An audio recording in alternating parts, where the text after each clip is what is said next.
Hey, what's up everybody? So in today's tutorial, what I thought we could do is go through my process of how I edited those photos in Lightroom.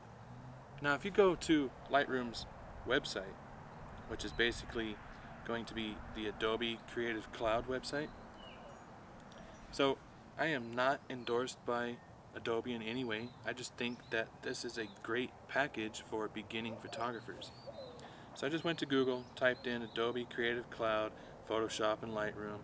You can click on the first ad that pops up and it takes you to the website.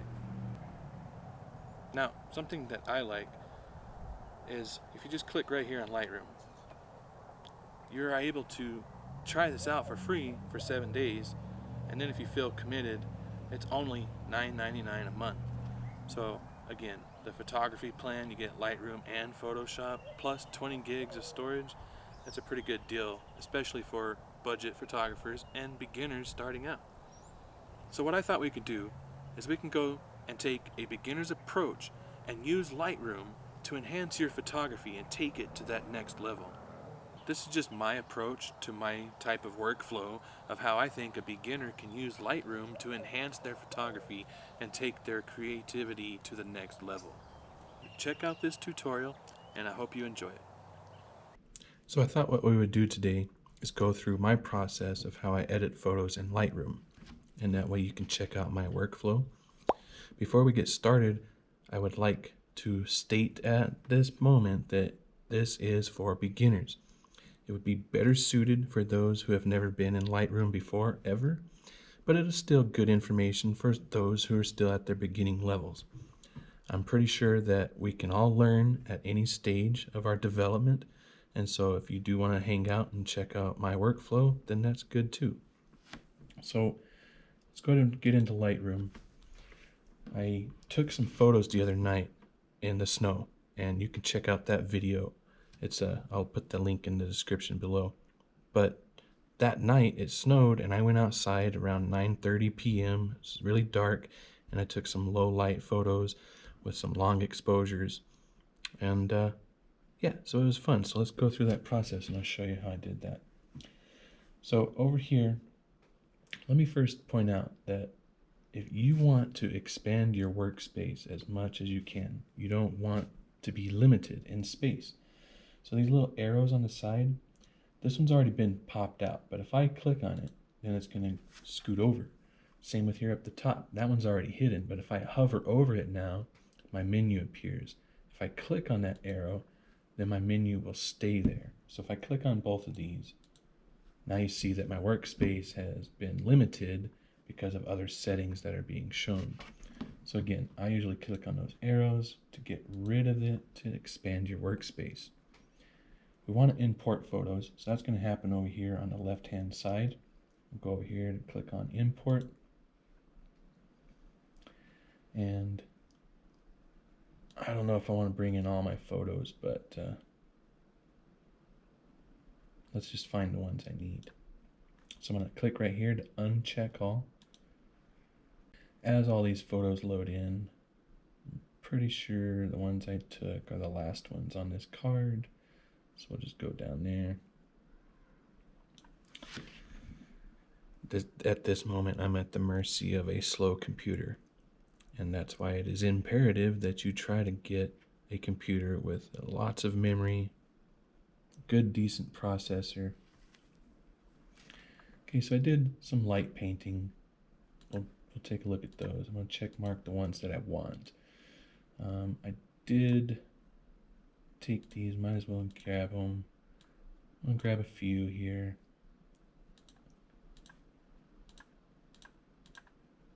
Again, if you want to be selective on what photos you import, then you can kind of do what I'm doing. There's another light painting photo. This was taken during the day, so I'll grab one of them. Alright, so that's probably good. Now over here is the import button. Once you click on that, it'll take it from your memory card, import it to Lightroom, and it usually ejects your memory card as soon as it's done.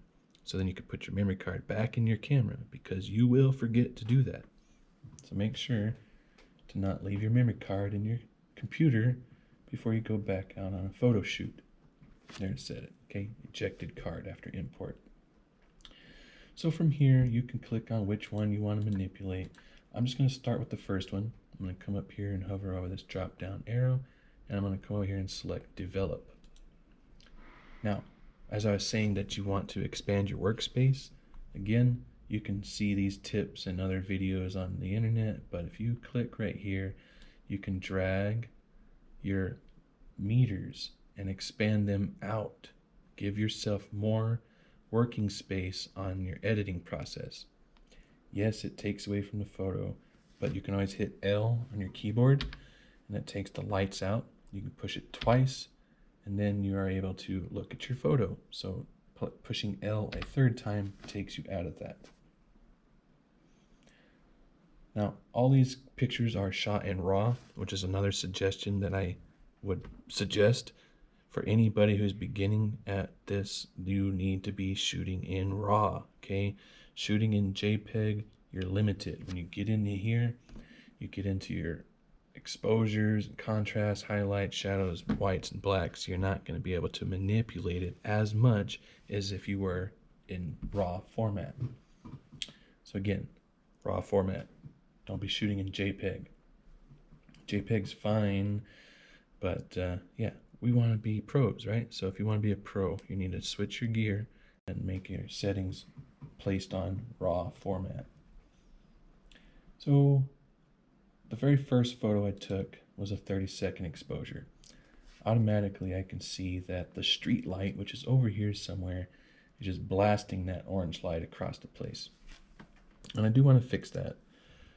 But again, for beginners, something to consider when you're in Lightroom is let the program get you that starting point. So right here is the auto button. So right in the tones, you'll see the word auto. If you just click on that, it will auto tone it to what they think is going to be good. And then you can pull up your histogram and then you can take a look here at what you got going on scientifically.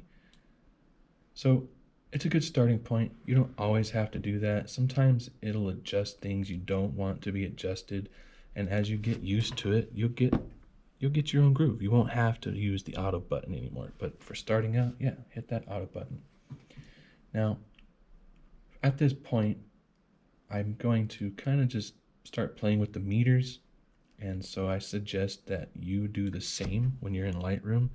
So you just grab your exposure, crank it up and down, and you can see what it does. And then, oh shoot, I messed it up. What do I do now? At this point, you can always just go up here to edit, click on edit, and you can just click on undo exposure. If you notice right here, whoops, it says Control Z. So if you're on a Mac, Control and Command are the same thing. So you'd either hit Control Z or Command Z. So I'm going to do that. I'm going to exit out of there. And now I cranked up my exposure to where my photo's blown out now, so I can just push Command or Control Z, and it'll undo that exposure. Now you can notice that on my exposure, it has a negative 1.49, so maybe I didn't want that auto function to mess with my exposure at all. Maybe I want my exposure to stay flatlined. So you can individually click on these, double click I mean, so I'll double click on the word exposure, and it sets it back to 0, flatlines it. Same with contrast, all of them. You can double click on each individual tone and it will set it back to 0. This is a great function to know, a great tool to know for a beginner. So anyways, I'm going to hit auto again, and then I'm going to just start playing with it. So I always like to drop my blacks. I want them showing at this particular moment because it's a nighttime photo. I don't want too many whites out. And I like to bring my shadows back to the highlights. This is where I think can be cranked up a little bit. You don't want your contrast to be all crazy, but I do drop it most of the time. Now my exposure, I don't know if I'm happy with it there, so I'm going to kind of just crank the meter down. And I do like it to be a little bit dropped. Now, I don't like this yellow orange haze coming from that street light. So what we can do is we can scroll down here to our HSL meter. You got your hue, saturation, and luminance. This is where you're going to control all your colors.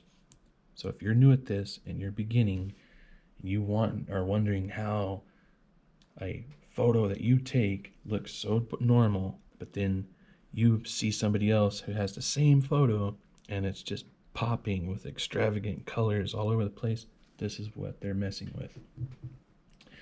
So I do want the blue on my tree to be a little bit more blue, but if I click on this blue, and I'm on hue, by the way, and hue is your natural color. So if I click on this blue and I drag it up, you can see that it's turning into purple. So I'm at plus 100 on blue, which changed it to purple. If I go to the opposite end of that spectrum, you have your aqua. So now it's more of a turquoise blue. So you can double click on it and flatline it, but I like to just crank it up a little bit more to give it more of that true blue color. I don't want any aqua showing, so I can get rid of that. This purple is getting in the way, so we can get rid of that a little. Our magentas really don't get messed with too much, but now you can see that the yellow back here, that's how we're going to fix it. And the orange as well. So I can take this yellow, crank it down, take the orange, crank it down, and we'll leave that alone on our hue. It did change it a little bit, but now we're going to go over here to saturation. So just like dirt, when you saturate the ground with water, it becomes saturated. It usually gets darker in color. It's the same dirt. Why does it change color? Because it got saturated. So let's saturate our blues. Let's crank them up pretty much drastically. And then let's drop our aquas. Let's drop our purples. Let's drop the magentas, as well as these yellows. Did you notice that now? Getting rid of that yellow haze, getting rid of that orange that's making it look kind of nasty for a nighttime photo. And I'm starting to like that. Now, I'm going to come back over here to Luminance. Think of this as a lightsaber. So if you had a blue lightsaber up here and you want it to be glowing like it's going to melt through your skin, then crank up that Luminance. And we're on blue, so I'm going to crank up the luminance of blue. I'm not going to go all crazy with it, but I do want it to be shining through. Whatever aqua we got left, we can have that kind of shine through as well. So I do see a little bit more purple here than I would like. So you can go back to hue. We can come back over here and just kind of click on it, maybe drag it down a little bit more. Come back to saturation. Maybe we can bring the blues just a little bit down, and then we'll take that purple and get rid of it completely. Take the magentas, get rid of that completely, and that's looking good. So at this point, I would probably call it quits in terms of beginning phases. This is about as good as it's going to get without going into more advanced levels. Okay, so I'm going to cut here, and we'll go into a new photo soon. What I'm going to go ahead and do is take a look at my 66 Chevy. So these were all taken at night, and you can see right away that, again, I have some porch lights shining through, these neighbors' light is shining through, and this is a 30-second exposure. It is dark, it is snowy, the sky is cloudy, but it doesn't really look that way. And that's because I had my shutter stay open for 30 seconds, which allowed more light to enter into the lens, which is able to capture nighttime photos. Okay, so if you're new at this and you're wondering what I'm talking about, I'm going to make another video on nighttime photos and long exposure, so stay tuned for that. But until then, what you need to understand is that the camera, when it goes, it makes that noise, that is the shutter opening and closing. And just like back in the day, Billy the Kid status, they go to take a picture, they basically have a box, they lift up the paper, which exposes the hole, which allows light to go through to burn an image onto the photo paper behind it.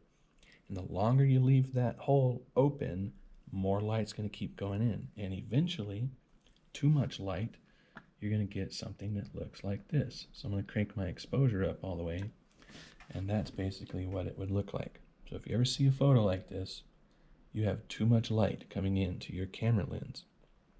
And you can control this with a lot of different functions. The aperture settings is a big one, the shutter speed's another, but right now we're going to focus on fixing this photo to make it look good.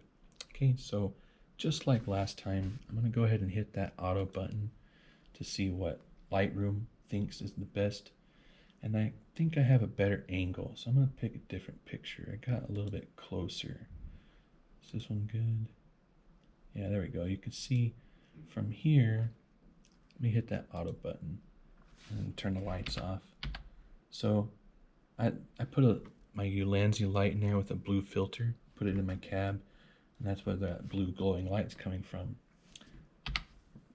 I did adjust that light. So in this photo, it's like in the center of the cab, and then in this photo, it's right there on the driver's seat. So I'm trying to determine which one I like best. And I think this one has more of that natural feel, so we're going to stick here. Okay, so again, I auto-toned it. I'm going to go ahead and go in and manipulate it my way. Something else that you can do is you can change your white balance. So I'm going to click on this eyedropper, and what I want to do is select basically the widest area on the screen. Okay, and then when you scroll over here, you can see that this is not white at all. This is like peach in color. So you want to find the widest area. Sometimes like this, you'll find it too white, and it's going to ruin your photo. So when you make a mistake like this, again, you can always come up here to edit, and you can click on undo. But then realize that you have a hotkey that says Control Z. So why go through all that motion to click when you just hit Control Z? If you're on a Mac, you just hit Command Z. And so that was a too white of an area. So again, I'm gonna hit my eyedropper. This is basically snow. And so at this point, I'm just gonna click on here. And that looks a lot better. So that's what white balance will do to your photo. And now I can hit Control Z a couple times. Well, I'll go back and forth. So I'm gonna hit Control Z, and you can see what my white balance did. Now I can come up to edit, and I can do the redo white balance, which if you notice the hotkey there, it's Control Y. So if you hit Control Y, let me get out of that, it'll go back. Okay, so we're gonna stick with that, looks good. My truck is already gray. Most of the colors aren't there. What you do see is blue. So I'm gonna make the blue pop. Whoops, but I'm gonna do so by getting all the other colors to disappear. So before I get down there, let's go ahead and adjust some of this. This is my workflow. Contrast can be good, but it can be detrimental to your photo. Highlights, I always typically drop them, but I kind of like it where it had it. Shadows, I usually drop my shadows. So I'm gonna drop those. My whites are usually cranked up a bit. And then the same with my blacks. I always drop my blacks. It really does depend on what photo you're manipulating. But baseline, if you take a look at those settings right there, if you kind of follow this, your pictures are gonna look good. Now when you come down here to your presence, you can see that the auto tone cranked up the vibrance, decreased the saturation a little bit. I usually don't mess with dehaze, but I'll go ahead and show you. If you just move the slider, you can dehaze it a bit. You can go to the opposite end of that spectrum. And for my picture right now, what I plan on doing probably requires a little bit of dehazing. I do always like to increase the clarity, but you don't want to go all crazy with it. It'll make your photo look stupid. Honestly, between 7 and 14 is probably the best area to stay in. We're not going to mess with the tones right now, the curve line here, because that's a little bit more advanced. You can always play with the meters, but essentially everything we did up here is the same thing right here. So my opinion is pick one or the other. But let's go down here to our HSL meter. Again, that's our hue, saturation, and luminance. I want my blue to stand out. So I'm going to increase it just a little bit to where it's blue. It's already at blue, but if you just increase it a little bit, you're still within that true hue of blue before you start getting into the purple. Now, I'm going to leave the hues alone. I'm going to go over here to saturation, and I really want my blue to be blue. So I'm going to increase that quite significantly. And then I'm going to, again, get rid of the aqua, get rid of just everything. So at this point, let's just get rid of all the colors.